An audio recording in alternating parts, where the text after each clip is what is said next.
ഇതിലേറ്റവും കൗതുകകരമായിട്ടുള്ള കാര്യം Wilson Pereira മലയാളത്തിൽ, ഹിന്ദിയിൽ, ഇംഗ്ലീഷിൽ 3 ഭാഷകളിലുണ്ട്. മലയാളത്തിൽ വിൽസൺ പെരേരയ്ക്ക് ശബ്ദം കൊടുത്തിരിക്കുന്നതും നരേഷൻ ചെയ്തിട്ടുള്ളതും അതിലെ പക്ഷികൾ സംസാരിക്കുന്നതും ഒക്കെ സൗണ്ട് കൊടുത്തിട്ടുള്ളത് ശ്രീ മോഹൻലാലാണ്, നമ്മുടെ പ്രിയപ്പെട്ട നടൻ മോഹൻലാലാണ്. ഇംഗ്ലീഷിൽ ഇതേ കാര്യങ്ങളെല്ലാം ചെയ്തിട്ടുള്ളത് നസ്രുദ്ദീൻ ഷായാണ്. അപ്പോൾ അതൊരു കൗതുകകരമായിട്ടുള്ള കാര്യമാണ്. അത് സാധാരണ ഇതിൽ നമുക്കറിയാം, ഒരു കോളേജിൽ നിന്ന് ജസ്റ്റ് പാസ് ഔട്ടായിട്ടുള്ള ഒരാൾക്ക് അപ്രോച്ച് ചെയ്യാൻ പറ്റാത്ത 2 നടന്മാരാണ് നസ്രുദ്ദീൻ ഷായും മോഹൻലാലും എന്നൊക്കെ പറയുന്നവർ. എങ്ങനെയായിരുന്നു നസ്രുദ്ദീൻ ഷായെ കണ്ടെത്തിയതും പിടികൂടിയതും? ഈ സിനിമയെ പറ്റി ആദ്യമേ ചിന്തിക്കുമ്പോൾ തന്നെ മനസ്സിൽ നസ്രുദ്ദീൻ ഷായുടെ ശബ്ദം ഉണ്ടായിരുന്നു അങ്ങനെ. പക്ഷേ ആദ്യം നമ്മളിത് ചെയ്യുന്ന സമയത്ത് ഇങ്ങനെ ഒരാളെ കൊണ്ട് ചെയ്യിക്കാൻ പറ്റുമെന്നുള്ള ഫുൾ കോൺഫിഡൻസ് ഒന്നും ഉണ്ടായിരുന്നില്ല. ഒരിക്കൽ ഞാൻ അഹമ്മദാബാദിൽ നാട്ടിൽ വന്നിട്ട് രാവിലെ പത്രം എടുത്ത് നോക്കിയപ്പോൾ നസ്രുദ്ദീൻ ഷാ തൃശ്ശൂർ ഒരു തിയേറ്റർ ഫെസ്റ്റിവലിൻ്റെ ഭാഗമായിട്ട് വന്നിട്ടുണ്ടെന്ന് അറിഞ്ഞു. അപ്പോൾ പത്രത്തിൽ കാണുമ്പോഴാണ് ആൾ നാട്ടിലുണ്ടെന്ന് അറിയുന്നത്. അപ്പോൾ നേരെ അപ്പോൾ തന്നെ ഇതെല്ലാം പത്രമെല്ലാം എടുത്ത് വെച്ചിട്ട് ഞാൻ എറണാകുളത്ത് നിന്ന് തൃശ്ശൂരിലേക്ക് പോയി.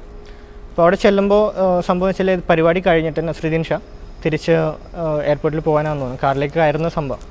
അപ്പോൾ എന്നെ സംബന്ധിച്ചിടത്തോളം അതൊരു ഓൾമോസ്റ്റ് ഒരു ലൈഫ് ആൻഡ് ഡെത്ത് സിറ്റുവേഷനാണ്. മീറ്റ് ചെയ്തു, അല്ലെങ്കിൽ പിന്നെ ഒരു സെക്കൻഡ് ചാൻസ് ഇല്ല. അപ്പോൾ അങ്ങനെ ഇരിക്കുമ്പോൾ എല്ലാം ഫുൾ പ്രിപ്പയർഡ് ആയിട്ട് പോയത്. അങ്ങനെ ഒരു ലാപ്ടോപ്പ് ഉണ്ടായിരുന്നു, ഫിലിം കാണിക്കണം.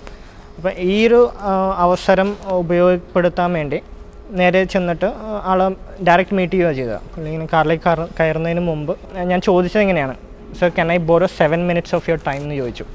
അപ്പോൾ 7 minutes എന്ന് കേട്ടുകൊണ്ടായിരിക്കും, കാരണം വെച്ചാൽ അതൊരു 5 minute അല്ല 10 minute അല്ല, അതിനിടയ്ക്കുള്ള ഒരു കൗതുകം കൊണ്ടായിരിക്കാം എനിക്ക് തോന്നുന്നു. പുള്ളി പറഞ്ഞു യുവർ ടൈം സ്റ്റാർട്ട്സ് നൗ. പെട്ടെന്ന് തമാശയായിട്ടാണ് എടുത്തത് ആദ്യം. പക്ഷേ അപ്പോൾ ഞാൻ പറഞ്ഞു അതിന് ശേഷമാണ് ഇതൊരു ഫിലിമാണെന്നും തങ്ങൾ കാണിക്കാനായിട്ട് ആഗ്രഹമുണ്ടെന്നും പറഞ്ഞ വാക്കിൻ്റെ ഇതിൽ അദ്ദേഹം സമ്മതിക്കും. അപ്പോൾ തന്നെ ഒരു സൈഡിലൊരു ഷെഡ് ഉണ്ടായിരുന്നു, അതിലേക്ക് കയറിയിട്ട് സാധാരണ ഒരു മേശയും കസേരയും ഉണ്ടായിരുന്നു.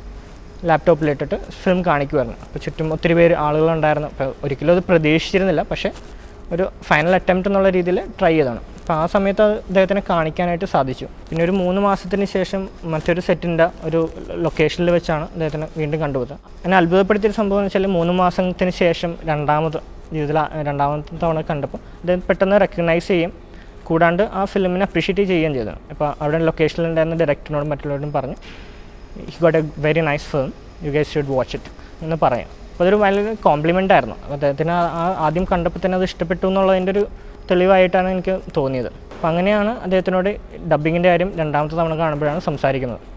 അപ്പോൾ ആദ്യം ജസ്റ്റ് ഒന്ന് മടിച്ചു നിൽക്കും, കാരണം ചില ഒരു സ്റ്റുഡൻറ്റ് ഫിലിം എന്നുള്ളൊരു ബാനറിൽ ചെയ്യാൻ നേരത്ത് കാരണം ഒത്തിരി സ്റ്റുഡൻസ് ഉണ്ടാവും. അപ്പോൾ എല്ലാവരുടെ അടുത്തും യെസ് പറയാൻ പറ്റത്തില്ല.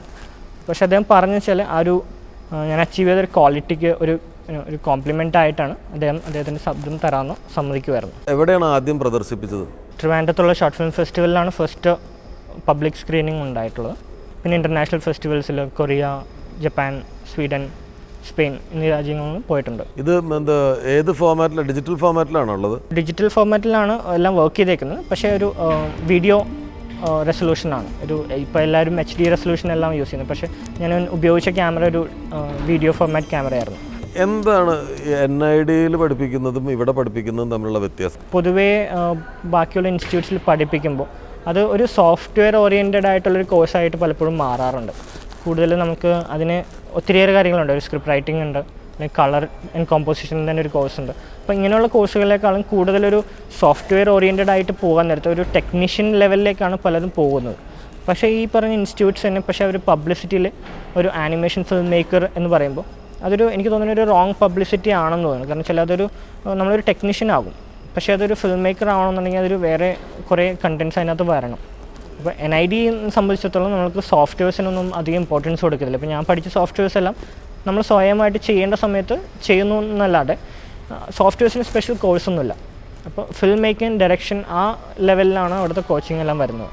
എന്താണ് ഇനി അടുത്ത സ്റ്റെപ്പ്? ആനിമേഷൻ്റെ സിനിമ എന്നുള്ള രോഗം ഇപ്പോഴും ഇന്ത്യക്കാർക്ക് അത്ര പരിചിതമല്ലാത്തൊരു ഇതാണ്. അപ്പോൾ അതിൻ്റേതായിട്ടുള്ള ഡിഫിക്കൽട്ടീസ് ഡെഫിനറ്റ്ലി ഉണ്ടാകും. പക്ഷേ അത് ഫേസ് ചെയ്തിട്ട് സിനിമ എന്നുള്ള രീതിയിലേക്ക് തന്നെ മുന്നോട്ട് പോകാനാണ് താല്പര്യം. ഈ 7 minutes ഫിലിമിന് എത്ര ബഡ്ജറ്റായി ഉണ്ടാവും? ഇതൊരു സെൽഫ് ഫണ്ടഡ് ആയിരുന്നു. അപ്പോൾ അതിൻ്റെ പേരിൽ തന്നെ പലപ്പോഴും ഒരു റെസ്ട്രിക്ഷൻ ഞാൻ വെച്ചിരുന്നില്ല. കാരണം വെച്ചാൽ നമുക്ക് ഫിലിം കംപ്ലീറ്റ് ആയിട്ട് നമ്മൾ ഡിസൈൻ ചെയ്ത ഇമാജിൻ ചെയ്ത പോലെ വരണം എന്നുള്ളതായിരുന്നു ഫസ്റ്റ് കൺസ്ട്രെയിൻ. സോ ബഡ്ജറ്റ് ഉണ്ടായിരുന്നു വെച്ചാൽ മിക്കവാറും ഞാൻ എന്തെങ്കിലും ഒരു പ്രോജക്റ്റ് എടുക്കും, അപ്പോൾ അതിൽ നിന്ന് ഉള്ള ഒരു ബഡ്ജറ്റ് സെൽഫ് ഫണ്ടഡ് ആയിരിക്കും. പിന്നെ വീട്ടിൽ നിന്നുള്ള സപ്പോർട്ടുണ്ട്. പലപ്പോഴും ഈ പറഞ്ഞ പോലെ ഫ്രണ്ട്സിൻ്റെ അടുത്തു നിന്നും ഈവൻ ഞാൻ പഠിച്ച ഇൻസ്റ്റിറ്റ്യൂട്ടിൽ നിന്ന് ഒത്തിരി സപ്പോർട്ടുകൾ വന്നിട്ടുണ്ട്. ഇപ്പോൾ ക്യാമറ എല്ലാം അവിടെ നിന്ന് നമുക്ക് ഫ്രീ ആയിട്ട് യൂസ് ചെയ്യാൻ പറ്റി, സ്പേസ് യൂസ് ചെയ്തു. എത്ര ടൈം എടുത്തത് കംപ്ലീറ്റ് ചെയ്യാൻ? തുടങ്ങി ലാസ്റ്റ് ഫിനിഷ് ചെയ്ത് വരെ ഏകദേശം ഒരു 2.5 വർഷത്തോളം ടൈം സ്പെൻഡ് ചെയ്തു.